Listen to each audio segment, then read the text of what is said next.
ચાલો આજે એક એવી વાર્તા વિશે વાત કરીએ જે નાની છે પણ એનો અર્થ બહુ ઊંડો છે. આ એક એવી વાર્તા છે જે પ્રેમ અને આઝાદી આ બંને વચ્ચેના નાજુક સંબંધને બહુ સરસ રીતે રજૂ કરે છે. આ વાર્તા એક એવો સવાલ ઊભો કરે છે જે કદાચ આપણા બધાના મનમાં ક્યારેક ને ક્યારેક તો આવ્યો જ હશે, ખરું ને? કે શું પ્રેમ અને વ્યક્તિગત સ્વતંત્રતા આ બંને વસ્તુઓ એકસાથે શક્ય છે? ચાલો આ વાર્તા દ્વારા એનો જવાબ શોધવાનો પ્રયત્ન કરીએ. તો આ વાર્તા છે બે લોકોની, રિક્ષેશ અને ચાકુ.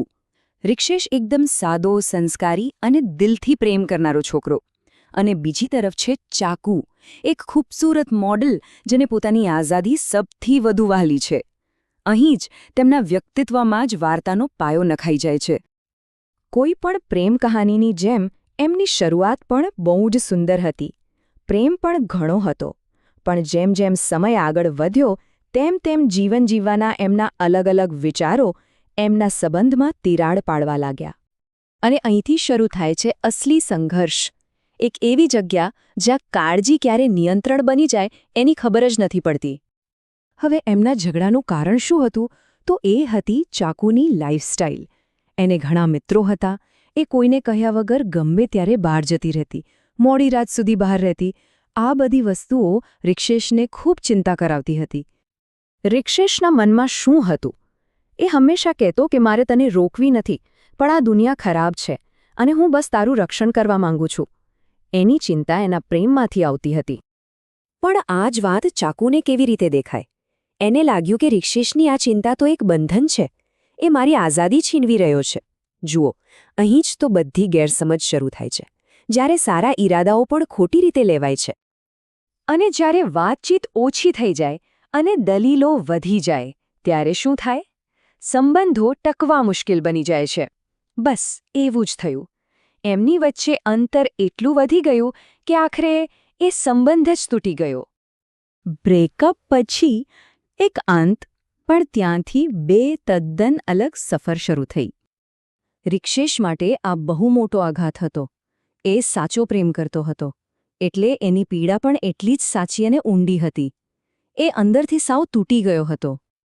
પણ અમુક લોકો પોતાની પીડાને જ પોતાની તાકાત બનાવી લે છે. રિક્ષેશે પણ એ જ કર્યું. એણે દુનિયાથી પોતાને અલગ કરી દીધો અને બધું જ ધ્યાન, બધી જ એનર્જી પોતાના કામમાં લગાવી દીધી. અને વર્ષોની એ મહેનતનું પરિણામ શું આવ્યું? જબરદસ્ત સફળતા. તો બીજી બાજુ ચાકુનું શું થયું? એણે જે આઝાદીનો રસ્તો પસંદ કર્યો હતો એ રસ્તો એને ક્યાં લઈ ગયો?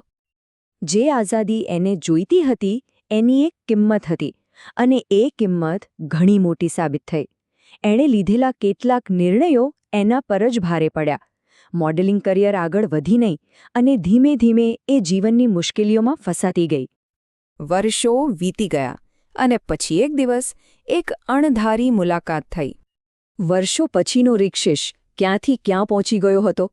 જે છોકરો એક સમય પ્રેમમાં તૂટ્યો હતો એ આજે Fortuner, Audi, Rolls Royce, BMW જેવી ગાડીઓનો માલિક હતો. આ બધું એની મહેનત અને લગનનું પરિણામ હતું. પણ આમાં સૌથી મોટી અને અગત્યની વાત શું હતી ખબર છે? આટલા પૈસા, આટલી સફળતા, છતાં રિક્ષેશ જરાય બદલાયો નહોતો. એ અંદરથી આજે પણ એ જ સાદો અને શાંતિપ્રિય માણસ હતો. અને પછી એક ક્ષણ આવી જ્યારે ચાકુએ દૂરથી રિક્ષેશને જોયો, એની સફળતા જોઈ, અને એ સમયે એની આંખોમાં બધું જ દેખાઈ રહ્યું હતું. અફસોસ, પછતાવો. કદાચ એને એ દિવસે સમજાયું કે એણે શું ગુમાવી દીધું હતું. અને રિક્ષેશે શું કર્યું? એણે પાછું વળીને જોયું પણ નહીં.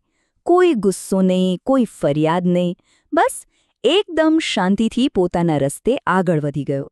એણે કદાચ પોતાના જીવનની સાચી શાંતિ શોધી લીધી હતી. તો આ આખી વાતનો સાર શું છે? આ વાર્તા આપણને શું શીખવે છે? ચાલો એ જોઈએ. આ વાર્તાનો સૌથી મોટો બોધ કદાચ એ જ છે કે ક્યારેક જીવનમાં સાચા રસ્તા પર ચાલવા માટે સાચા પ્રેમને પણ જતો કરવો પડે છે.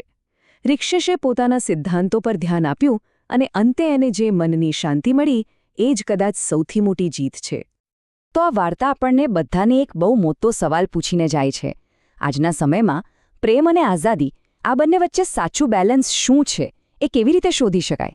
અને આનો જવાબ કદાચ આપણે બધાએ પોતપોતાની રીતે જ શોધવાનો છે.